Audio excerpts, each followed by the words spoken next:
beat him 2-1 to advance to the LCS. So got a lot of respect for Nelson. He did great work for us, and he was looking for a place where he could have a good year and have a platform for the free agent contract that eluded him last year. And he got it. He got it. You know, we were a little more comfortable with lesser term, but I knew we were going to have trouble making a deal with Nelson Cruz when the Tigers gave 4 years to Victor Martinez. You know, that hadn't been done before. A team hadn't given a player at that stage of his career a 4-year deal. So, you know, I knew it was going to be tough to get Nelson for a 3-year deal after the Tigers did that. But, I mean, that's the way it goes. That's the way the market works in free agency. Talking to Dan Duquette here on our Geico hotline. And Dan, as you look at, you know, missing out on, if you want to call it missing out on Cruz and Markakis, I guess a lot of fans have called in and questioned, says, that money, will it be allocated to going out and filling some of these holes and going after free agents and what have you, via trade, whatever? What's your thoughts on the money that you didn't get Cruz or Markakis for? Where will that go? Well, absolutely. We've got the flexibility to reinvest that money in the marketplace, whether it's with our current players and getting long-term deals with them, or with some of the players that are on the free agent market for this coming season. We're going to be active looking to add some outfield depth. We're also looking to sign a catcher and some hitting, and we'd like to add to our bullpen. But we've got the flexibility and resources to do that. I know our fans have had a difficult time because Nick Markakis was our longest tenured player with the Orioles, and he played his whole career here, and you know, we thought we were going to close in and get a deal with him, but it didn't happen. These things happen. Very rarely do players spend their entire career with one organization. I mean, that's the way it works these days. But I understand fans were comfortable in seeing Nick when they came to the ballpark, and we appreciate the work Nick did for us. He was very dependable ball player, showing up and being in that lineup every day, and I have a lot of respect for that. But, you know, having said that, we do have some other players that we think can do the job for us. So we got David Lowe, I'm sure, is hungry for more playing time.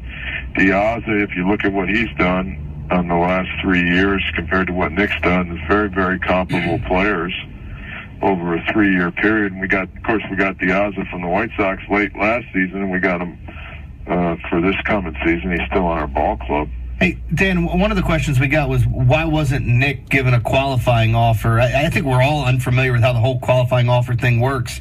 What was the thought process on that?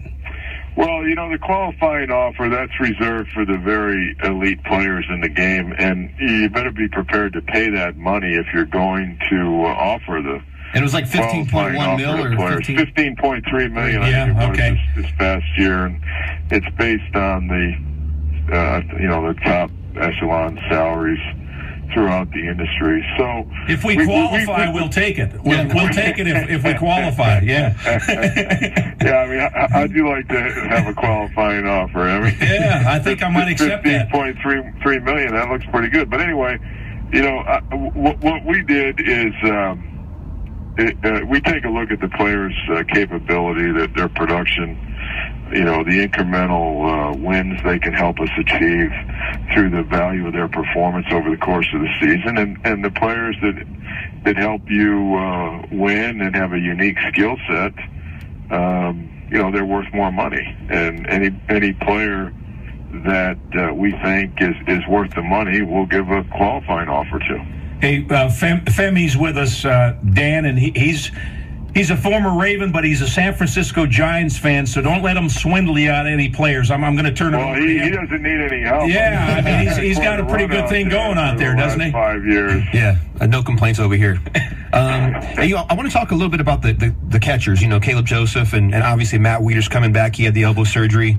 I've been a big fan of Matt Wieters. I really like what he brings to the table, what he brings to the locker room. Talk a little bit about how much you guys missed him last year. Well, Matt was having a really good year with the bat. and he helped us win a number of games early in the season when he was our catcher, particularly with his hitting. There's another player that I've actually grown to like a lot is Wei-Yin Chen. He seems to get a little bit of a dragging once in a while around here, but he really pitched well in the second half of the season, ate up a lot of innings. What do you think he needs to do to take it to the next level, as far as next year goes and moving on? Chen's been solid all 3 years with us. I mean, he's another guy, really dependable. And when he gets that extra day's rest, he's used to pitching on longer rests, having pitched in Japan, of course, where they pitch once a week on 6 days rest. When he gets that, I mean, he's been really, really tough to beat. I like everything about Chen, and I'm glad that he's coming back for his 4th year because he's been real consistent and dependable. Hey, Dan, I don't have to tell you, the lifeblood of any organization is that minor league system, and you're starting to get some payback. Scope was a contributor last year. I want to ask you how close you think guys like Christian Thompson, Dariel Alvarez, Yastrzemski had a big year last year. How soon could it be before we see those guys contributing at the big league level?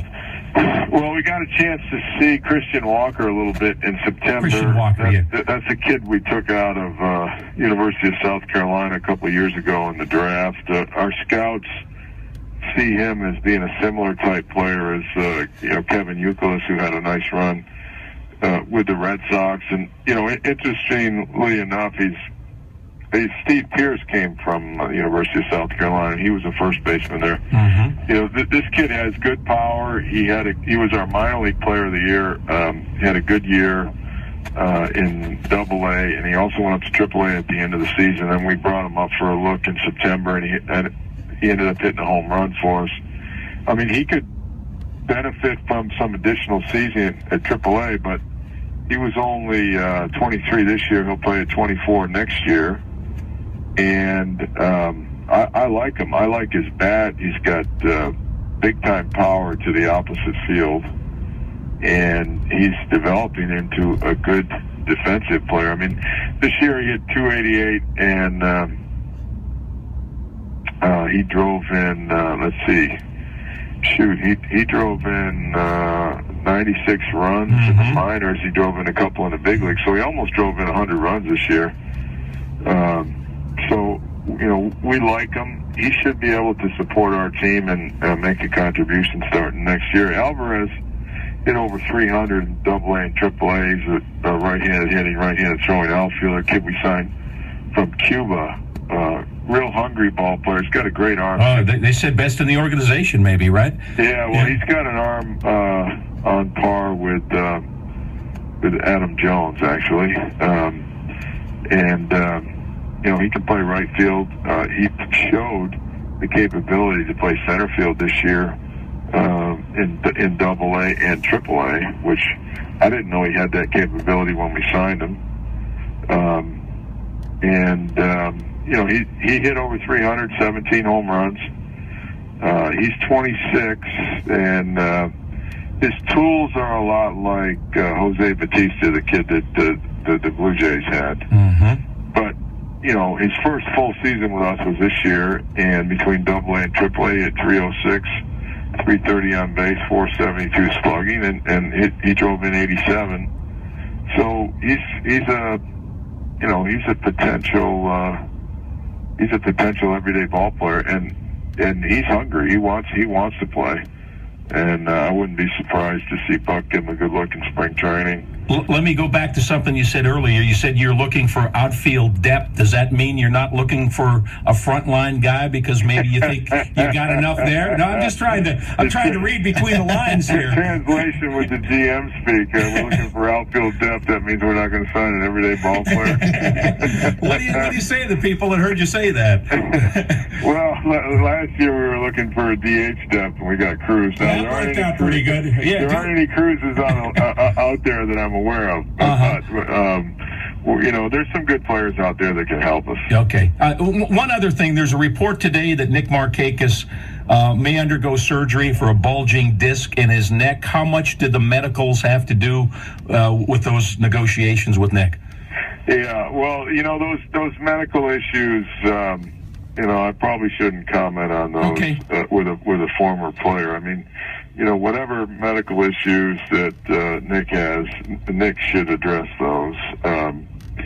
But I can tell you that the club was aware of the condition that you just mentioned, and those are always a cause for concern. Sure. So if you want to go ahead and tell us who we're trading for or what moves we're making now would be the time, because we have to end this interview.